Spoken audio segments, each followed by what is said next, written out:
पुणे मेट्रोने गणपती कसे बघायचे या माहितीसाठी व्हिडिओ पूर्ण बघा आणि आत्ताच सेव्ह करून ठेवा। पीसीएमसी वरून येणारी मंडळ, तुम्ही कसबा पेठ मेट्रो स्टेशनला उतरून कसबा गणपती, नवग्रह मंडळ, भाऊसाहेब रंगारी, दगडूशेठ हलवाई गणपती, अखिल मंडई, तुळशीबाग अशी पेठेतील इतर मंडळे बघून मंडईतून पुन्हा जाऊ शकता किंवा टिळक रोड मार्गे खजिना विहीर, ग्राहक पेठ, हिराबाग ही मंडळे बघून स्वारगेटहून परत जाऊ शकता।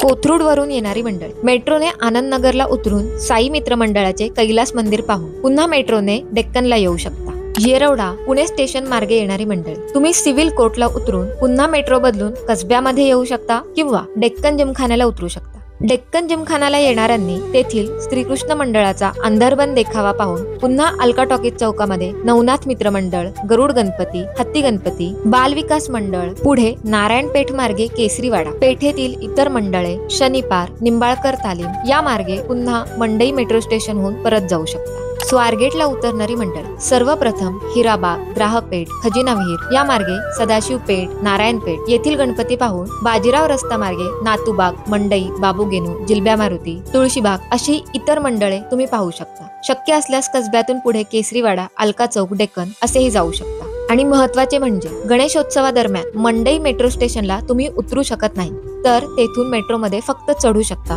या संपूर्ण माहितीच्या मॅपसाठी कमेंटमध्ये मला मोरया असे नक्की लिहून पाठवा। 30 ऑगस्ट ते 5 सप्टेंबर दरम्यान मेट्रो सकाळी 6 ते रात्री 2 पर्यंत सुरू असणार आहे, तर 6 सप्टेंबर सकाळी 6 ते 7 सप्टेंबर रात्री 11 पर्यंत सलग 41 तास मेट्रोची अव्याहत सेवा आपल्यासाठी उपलब्ध असणार आहे। आणि हो, व्हिडिओ आवडली असेल तर नक्की शेअर करा। गणपती बाप्पा मोरया।